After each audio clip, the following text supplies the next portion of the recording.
On the morning of March 27, 1945, deep inside the Reich Chancellery in Berlin, the air was heavy with silence, fear, and the unspoken truth that Germany was dying. Outside, Soviet artillery could already be heard in the far distance, like a slow, approaching storm. Inside, Adolf Hitler still believed, or forced himself to believe, that something could save him. If you want more content like this, subscribe now and comment below. That morning, Colonel General Gotthard Heinrici was summoned to report. He was not there to give hope. He was there to tell the truth. And that truth would shake Hitler and Hermann Göring in very different ways. Heinrici was not an ordinary general. Known as one of the best defensive commanders in the German army, he had earned respect for his realism, not blind loyalty. By late March 1945, he had been appointed commander of Army Group Vistula, responsible for holding the Oder River line east of Berlin. It was the final shield protecting the capital. Heinrici knew the situation better than anyone. The Red Army had overwhelming numbers, endless tanks, massive artillery, and total air control. Germany had none of that left. When Heinrici arrived in Berlin, the city already looked like a ghost of its former self. Rubble filled the streets. Smoke rose from bombed buildings. Civilians moved like shadows, exhausted and hopeless.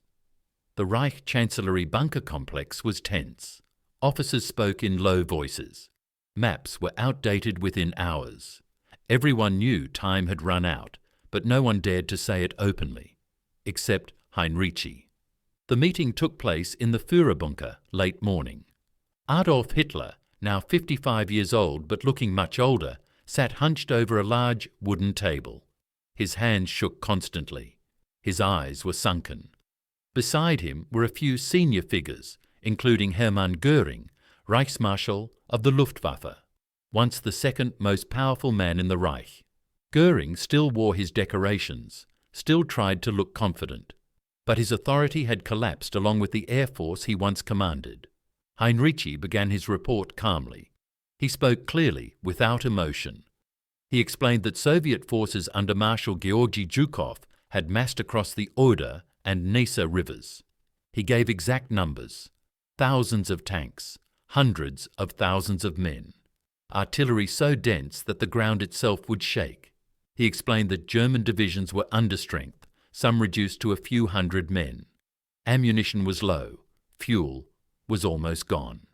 There were no reserves left to counter a breakthrough. Hitler listened at first in silence. He leaned forward, staring at the map. When Heinrici said that holding the Oder line was impossible for more than a short time, Hitler's face tightened. When Heinrici added that Berlin could be encircled within weeks, possibly days, the room froze. This was not speculation. This was a professional judgment from a man Hitler himself had chosen for defense. Heinrici then said the words no one else dared to say. He stated that the war was militarily lost. Not soon. Already. He said that continued resistance would only destroy Berlin and kill civilians without changing the outcome. He did not speak of surrender directly, but the meaning was clear. The end had come. Hitler reacted instantly. His voice rose sharply. He accused Heinrici of defeatism. He said the Red Army would be stopped by German willpower, by new weapons, by fanatic resistance. He spoke of armies that existed only on paper, divisions that had already been destroyed. His fingers stabbed at the map as if pointing harder could change reality. His body shook with rage, but also fear. For Hitler, this moment was deeply personal. Since January 1945, he had been living underground, cut off from the real front. Reports were filtered. Bad news was softened. Heinrici had shattered the illusion. This was not an enemy report. This was one of his own generals telling him the truth to his face. Hitler could not accept it. Accepting it meant accepting failure, and Hitler had built his entire identity on never admitting failure. Hermann Göring's reaction was different. Goering had arrived in Berlin from his residence at Karenhall only days earlier. By this point, he knew his power was fading. The Luftwaffe was practically destroyed. German cities burned daily from Allied bombing. Goering listened to Heinrici with a heavy expression. He did not interrupt. He did not argue loudly. He understood exactly what Heinrici meant. When Hitler began shouting, Goering remained mostly silent. He avoided eye contact. Those who were present later recalled that Goering looked tired, older, almost relieved that someone had finally said what he himself had known for months. Goering had already begun thinking about survival, about his own future after Hitler. Heinrici's words confirmed that Hitler's world was collapsing. Hitler dismissed Heinrici's assessment and ordered him to hold the Oder line at all costs. Heinrici knew the order was impossible. Still, as a professional officer, he saluted and left. He did not argue further. He had done what he came to do. He had delivered the truth. What happened next was no longer in his control. After Heinrici left the bunker, Hitler erupted again. He ranted about betrayal, about weak generals, about how Germany had lost because its officers lacked faith. He compared himself to Frederick the Great, insisting that a miracle would save Berlin at the last moment. The same miracle he had been waiting for since the Ardennes offensive failed in January. Goering tried carefully to calm Hitler.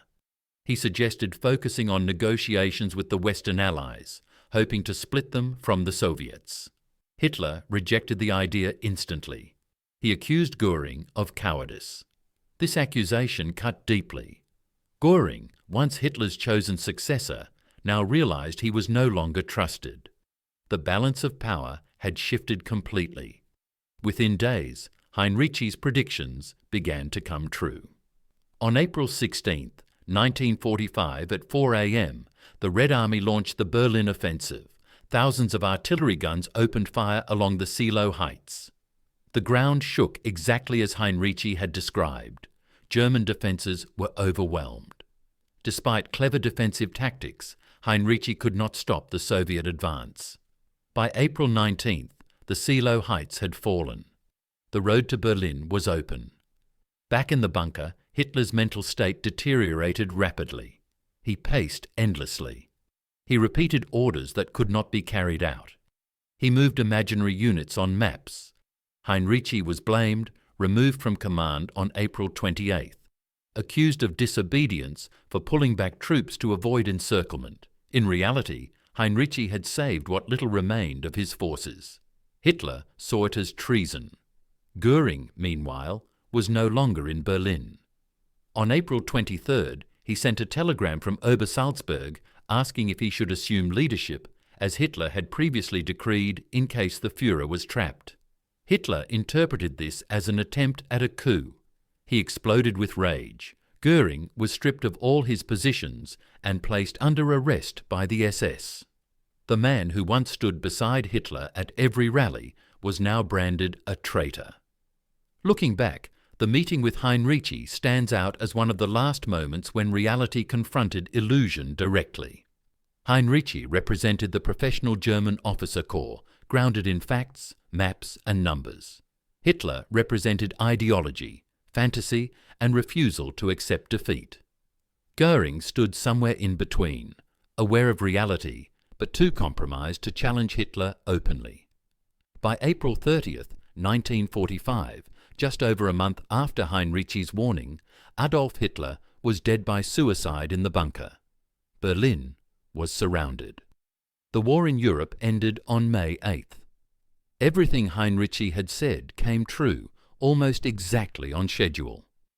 The reactions of Hitler and Goering to Heinrici's report reveal more than just military disagreement. They show the psychological collapse of a regime at the moment it finally faced the truth. Hitler responded with denial and rage. Goering responded with silence and calculation. Heinrici responded with duty and honesty. In the end, history judged them differently.